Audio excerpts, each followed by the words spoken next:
Le restaurant, la Rosa d'Onyx, était plein à craquer ce soir-là. Les serveurs glissaient entre les tables avec précision, tandis que Nalia, une jeune serveuse noire au regard intense, mais fatiguée, avançait avec un plateau rempli de verres, évitant de justesse les clients trop agités. À l'extérieur, elle donnait l'image d'une professionnelle concentrée. Mais à l'intérieur, elle était au bord de l'épuisement. Dans la cuisine, elle posa enfin son plateau sur le comptoir et essuya la sueur sur son front. « Tu tiens à peine debout, Nalia. Prends 5 minutes, lui dit Maury, le chef cuisinier, tout en remuant sa sauce. Impossible. J'ai des factures qui s'empilent et mamie a besoin de ses médicaments, souffla-t-elle en attrapant un nouveau plateau. Maury la regarda, inquiet, mais il connaissait son entêtement. Il savait qu'aucun mot ne la ferait ralentir. Son téléphone vibra. C'était sa sœur Aïssé. « Mamie va mieux aujourd'hui. On a préparé de la soupe, dit-elle joyeusement. « Je devrais être avec vous, murmura Nalia, la voix nouée. Tu fais déjà tant. On voit combien tu te bats, Nalia. Et bientôt, je pourrai t'aider moi aussi. » Des mots simples, mais qui la touchèrent en plein cœur. Elle raccrocha avant que ses émotions ne débordent. Dans la salle, alors qu'elle servait une table, une voix grave et assurée la fit se retourner. Assis seul, dans un costume parfaitement taillé, un homme l'observait. Isaac Delcourt, riche entrepreneur connu pour son autorité froide et ses caprices mondains.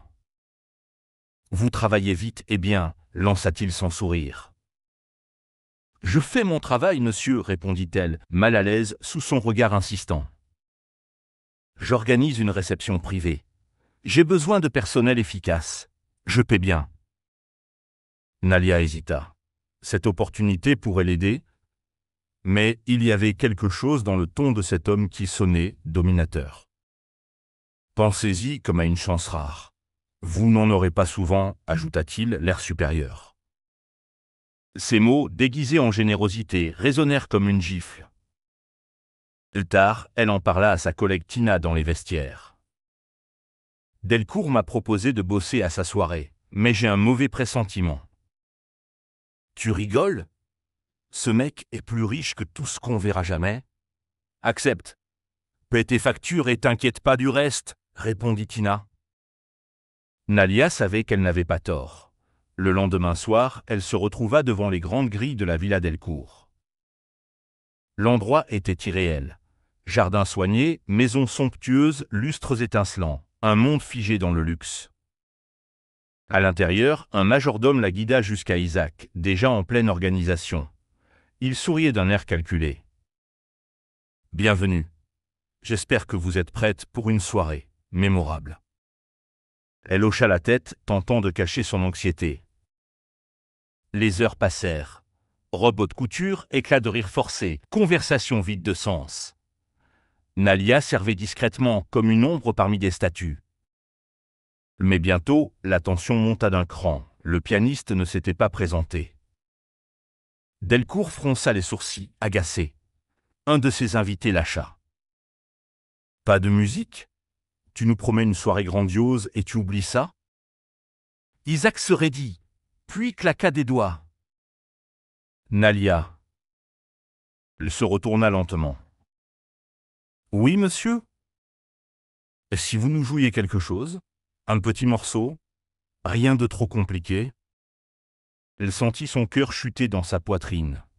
« Je ne suis pas pianiste. » « Allons, ce serait amusant. Montrez-nous ce que vous savez faire. » Les regards convergèrent vers elle. Rieur, impatient, moqueur, Isaac semblait se repaître de sa gêne. Ce que nul ne savait, c'est que Nalia avait appris le piano autrefois, avec passion. Mais la vie avait balayé cette part d'elle depuis longtemps. Elle inspira profondément. Les paroles de sa mère résonnèrent dans sa mémoire. « Quand tu joues, oublie les regards. Joue pour toi et le reste suivra. » Alors, elle s'avança vers le piano. Le salon s'était figé. Elle s'assit, posa les doigts sur les touches froides, ferma les yeux et laissa naître les premières notes de la Pour-Élise. Au début hésitante, les notes gagnèrent en force. La pièce se remplit d'une émotion inattendue. Les rires cessèrent. Les regards se fendirent de surprise. Certains baissèrent même les yeux, touchés malgré eux. Isaac, qui s'attendait à la ridiculiser, resta muet, désarmé. Quand elle joua la dernière note, un silence suspendu flotta dans l'air. Puis un applaudissement, puis un autre, et toute la salle debout. Nalia se leva, les mains tremblantes, le cœur battant fort. Ce soir-là, la musique avait parlé pour elle. Dans les couloirs de la villa, les rumeurs allaient bon train. « Tu l'as vue, cette serveuse au piano ?» C'était pas une improvisation, c'était un miracle. Mais dans un coin plus sombre, Malik, le millionnaire à l'orgueil blessé, fulminait. Ce n'était pas ainsi qu'il avait prévu les choses. Ce soir, il voulait la ridiculiser, la rappeler à sa place. Et pourtant, la seule chose dont on se souvenait, c'était elle. Nalia. Le lendemain, dans un petit studio au plafond abîmé, Nalia tapait nerveusement sur son téléphone. Notifications, messages, demandes. Des vidéos d'elle au piano faisaient le tour des réseaux sociaux. Une femme noire, en tablier, jouant Beethoven devant des invités figés par l'émotion. Elle n'en croyait pas ses yeux.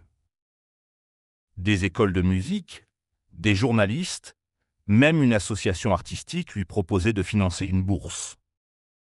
Elle n'avait jamais pensé que ses mains, qu'elle utilisait pour porter des assiettes et nettoyer des verres, pourraient aussi l'élever. Mais ce n'était pas ce qu'elle retenait le plus. Ce qui l'avait marqué, c'était le silence après son dernier accord. Ce moment suspendu où tous ceux qui l'avaient regardé de haut s'étaient tus. Ce n'était pas de la pitié. C'était du respect. Ce qu'il n'avait pas vu venir, c'est qu'elle était bien plus qu'une serveuse.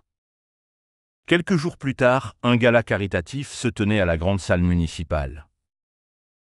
Cette fois, Nalia portait une robe longue bleu nuit, pas un uniforme.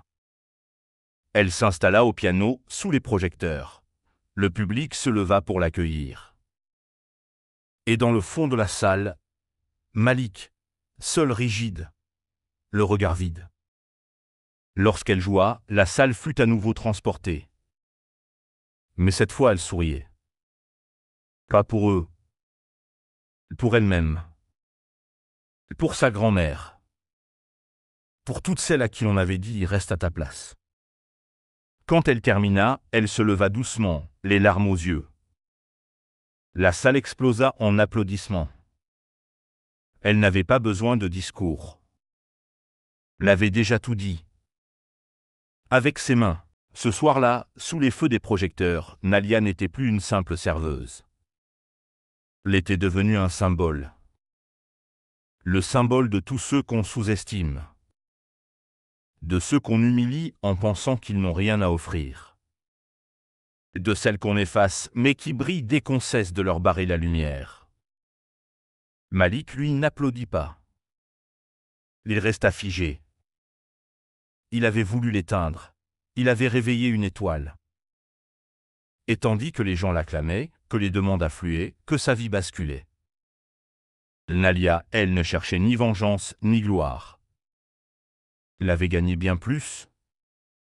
Elle avait retrouvé sa voix, sa dignité, son rêve.